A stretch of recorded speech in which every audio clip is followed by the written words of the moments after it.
the first poem. Draw one, pick again. I collect your blood so I can lose it. Although my ideal mate will always be a morphine drip, I'm scoping out potential callers with my radar gun aflutter. Press on my robot fontanelle and watch my gears grind underwater. The sea belongs to absent fathers, an utmost lonely, bound by lo-fi acrimony, the aches and moans that make us itch for broken bones. So many Molotov cocktails I confused with Mazel Tov. So many silly, awkward pauses I could have been filling up with dopamine and frantic God. Ghost porn. Despite the sting of solar vision, I still self-identify as a child vampire, holding whole generations up at sex point. No golden winner, only silver indecision. When the city streets ran out of strippers, we catcalled the river, hey sexy, big muddy, shakes its ass out to sea, sick with dredgers and jumpers. What's one more corpse on the forklift the stork swallows for breakfast? I'm all for crying out werewolf or congenital warp, libeling the only viral shine that spreads us too thin at night between set-off warning lights and buckets of nothing but the dust we become under history's thumbnail gif, an imperial conquest surprise ending in faceplant, instant replaying for every eternity squared or divided by zero. In the face of pain, there are no heroes, but out here in the flyover states, both stay stuck in a riddle. Sympathy pill. Tucked up inside your blood-brain barrier, I can steer different types of craze. Heinous hole saws, hissing quick memory loss, and sayonara serotonin. You'll never understand the stratosphere of Saturn, some sacred circle permanent enough to deck in rings and silver wormholes. Such signals on the skin open a portal to the skull's faint oscillate, from basehead angels all the way to dilettantes. Still safe to say even Satan himself can't date rape the willing villain who drinks his antifreeze neat.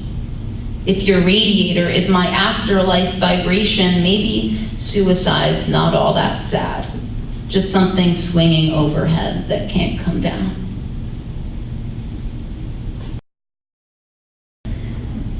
Caption is conspiracy. Outside of history live leftover beachgoers grown enormous, US phony sirs limiting abductions to cock and hen contortion, clones outdroning one another for a brighter slice of startover sky. I don't know why they chose me, but here I lie, my mind a private raid of needle probes and off-the-grid no-fly zones, seldom pushing daisies past the greenhouse gas and Senate to a god above war's havoc. Alien sheiks unleash their long holstered hole punches and puncture the brains of every radioactive laugh track, humanoid vectors complete with bomb income and quarantined longing.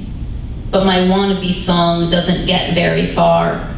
Once a droid and porn starlet pair up to destroy it, showing all stabs at leak stoppage doomed to prove futile. For this brutal moonlight outfit's always been about the eyelets. Now let me tell how to explain this plain sight fusion. It involves a balled up string, a cuticle, a missile set to illuminate. Submissive song. In the fists of impossible monsters, this is what the future bites like.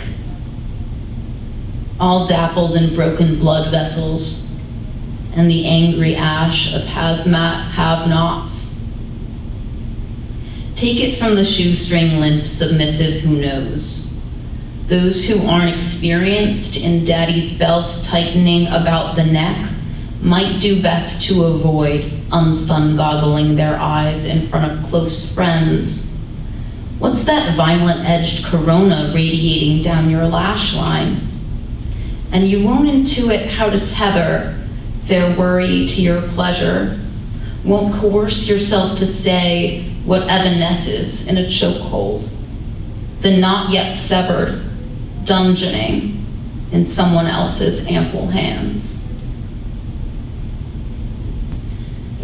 Belting. But who can know, even in the biblical sense?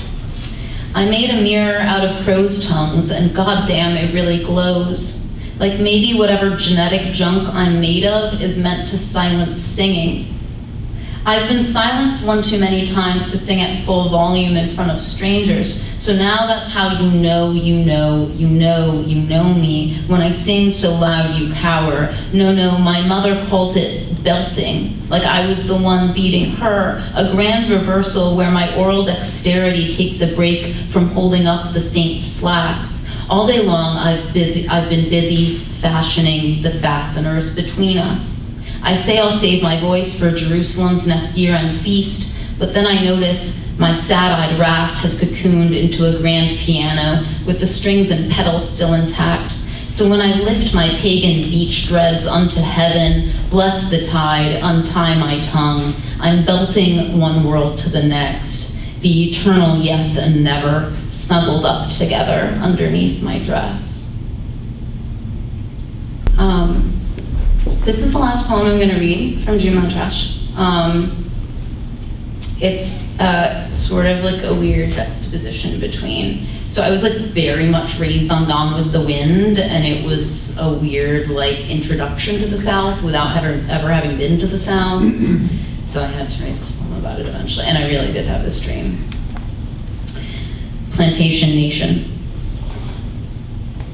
On a steady diet of progestin and dead progeny, I dream a Gone with the Wind parody in which the red earth of Terra becomes subject to terror, Boeing 747 crashes in its own reflection, tumor-ridden twin rabbits sad screw and then scab over. So many sober speak nows, never hold your peace. Still I don't scream when I'm supposed to, frozen cross-stitch to the scene, a hoop skirt burning Sand's inhabitants, because we can give a damn about a pallid heroine without both pelvic floor and ceiling caving in. But when the music swells, Plantation Nation's damned to hell, there is no tragedy to say befell our southern belle, just paradise propeller scent, while all around we find ourselves newlywed nude and spewing sacred rainbows onto fields of unforbidden fruit, scorched much too black to blanch.